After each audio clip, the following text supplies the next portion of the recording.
Welcome to the Transmission Coaching Podcast, powered by ATRA. Today's podcast is sponsored by Gears Magazine, your magazine for the automatic transmission rebuilding industry. Be sure to get into Gears. Get your free subscription at gearsmagazine.com. Click on subscribe. And don't forget to hit like and subscribe to the Coaching Podcast. And now here's your host, Coach Lance Wiggins.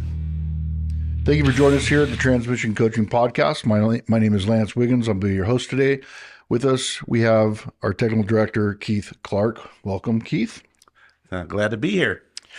Keith, our seminars that we do on a weekly basis out in a bunch of different areas in the country, we know that it's a tedious task. It's you get a lot of guys that really are very thankful for you being there.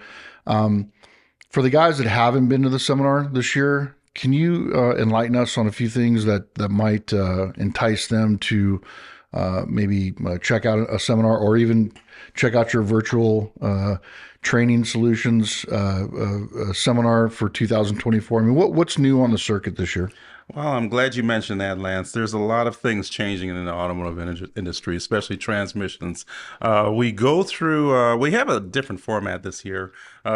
It looks familiar, but it's a little bit different because we're covering in our initial section, we're covering the general diagnostics, and that's what we kind of changed around this year. So yeah, let's talk about that a little bit. So in the general diag, I mean, how general is it? Well, it gets very general. We're outside of the box. We're not anywhere inside the transmission, but we're talking about things that affect transmission drivability, things that, customer can bring the vehicle in for a quote unquote transmission problem. So yeah, let me see if I can speak correctly here. General not meaning in general terms of some easy, I got a slight problem here. So, but I'm talking, and what you're saying is what I'm hearing, general common complaints that you hear all the time. Like my transmission doesn't work and it's not in the box. Yes, exactly. Got it. Exactly. How many pages of that, or how many hours do we do? I mean, so we're this is not general diag. That's real diag. That's long-term diag, right? Yes, it is. Yes, as a matter of fact, some of the attendees might comment and say, "Wow, we spent a lot of time on the initial section." Yeah. And really, that's what we're finding out in reality, as far as especially the calls that we get in a hotline. Yeah. More technicians are wondering. It's like, okay, I fixed this transmission, but I still have the same problem that the customer brought it in for. Yeah. With regards to some of those diag sections, what's some of the most common things that we're running into? I mean, obviously we've got it in the book, but I'm sure that we can probably dialogue for hours on this. But I mean, we talk about fundamentals. Yes. We talk about the thinking it through. Mm-hmm. Dennis Madden's gonna start writing some columns on thinking it through. We talk about having deductive reasoning. While we're we can't diagnose the vehicle without the car. We can't diagnose the vehicle without driving it. Mm-hmm. So these are certainties. But there's something to be learned here. And when you're out there talking to these guys in the seminars and we're discussing these general diags, we're not just giving them fixes anymore, right? No, we're not. And a lot of the issues that are coming up, they'll come with noteworthy symptoms. So we're kind of focusing on the symptoms. A lot of times it'll be transmission drivability related issues. And sometimes there can be diagnostic trouble codes that are associated with them as well. And then we're saying, okay, well, this is where you need to look first before you go inside the box, because it feels like a transmission problem, feels like clutches are burning up or something is not correct inside the unit. But this also could be happening because of new systems that a lot of manufacturers are incorporating in with the drivability strategy. Right. So those are the things that we're focusing in on, the new stuff that you didn't know it was there before, and we're introducing it, and we're saying, okay, this is how it can affect the drivability of the transmission. Sure. Yeah. And the feel, the customer feel, right? Yes. I mean, that's really what it comes down to. Yeah, because the customer, they just say, well, it didn't feel the way it was brand new. Yeah. And then you got to go from there and, kind of fudge your way through. And Right. there will be evidence, though. Right. Yeah. And I'm sure, like every other technician, you always have questions that get asked of you. What's the best vehicle out there? What's the best transmission out there, right? With regards to units, I noticed that we have a lot of General Motors stuff that we're talking about.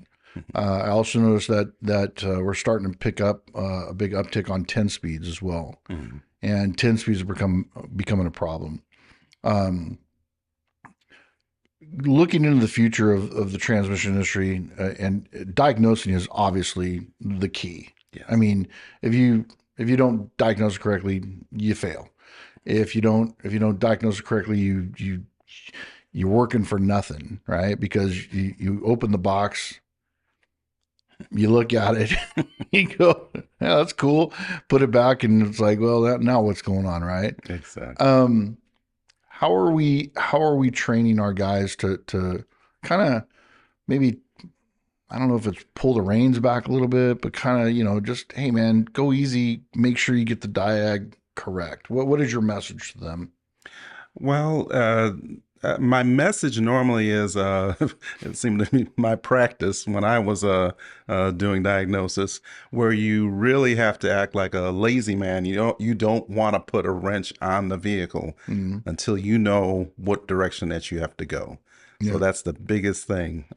You got to back off completely. Use your tools, the scanner. Even if you have to pull out a scope or a DVOM, you want to go through on the outside just to make sure that the commands and everything else that are associated with making that transmission work correctly are indeed coming to the transmission correctly. Yeah. And you're able to verify that. Yeah. And you can't do anything until you actually verify what is going on. To the best of your ability. To the best of your ability. Yeah. Yes. I mean, everybody's been caught. That it would be naive of us to think that we've never been caught where we had the diag, we diagnosed it to what we thought was the problem, and you go in there, and sure enough, there is a problem, but you don't have a cause. Yeah, exactly. And then you kind of get caught in that realm. So what is, outside of being a lazy man scenario, what are we telling technicians as far as, especially with the new units, diagnosing them to repair? I mean, what is some of the main problems, or some of the concerns, or some of the problems that you've been hearing out there in the shops? Well, a lot of times the technicians don't know what good looks like, especially with these new units, like especially with the CVTs, for instance. You get into a CVT and it's brand new. You drive it down the road, it feels like it's slipping, compared to a clutch-to-clutch type transmission. Yeah. So sometimes it takes a little bit of education. There's a learning curve as far as the technician, possibly spending time at a dealership driving a brand new car and saying, okay, this is what good feels like, so that they can figure out what bad really is. That's interesting. That is we used to call that driver error, right? Yeah, that's very interesting. Most shops, I think, these days at least, 5 years before they see that new truck on average. Okay, so don't ridicule me here, but because some shops are doing dealer work or doing newer transmissions, others don't. But this is kind of our realm. I mean, we have to kind of cover everything from head to toe, from left to right, up to down. We've got to put everything in the scope as far as what we're going to bring to the table. We try to do that to the best of our ability, especially with seminars. If somebody has never been to a seminar before, they are intermediate guy. So they build. They've been building for a while. What can they expect when they come to one of our ATRA seminars? Well, they'll expect to hear a wide range of information from fundamentals all the way to stuff that might be over their head, and they might even be dismissive. It's like, well, I might not ever see that because, I'm in the Midwest. I'm not going to work on a Right. Audi or whatever. But again, the information it really kind of intertwines and crosses across a lot of different makes and models now. Right. Right. With especially like the 8 speeds being made by ZF. Yep. They're in American cars now, so you'll get a Dodge pickup with an 8 speed, which is really German technology. Yep.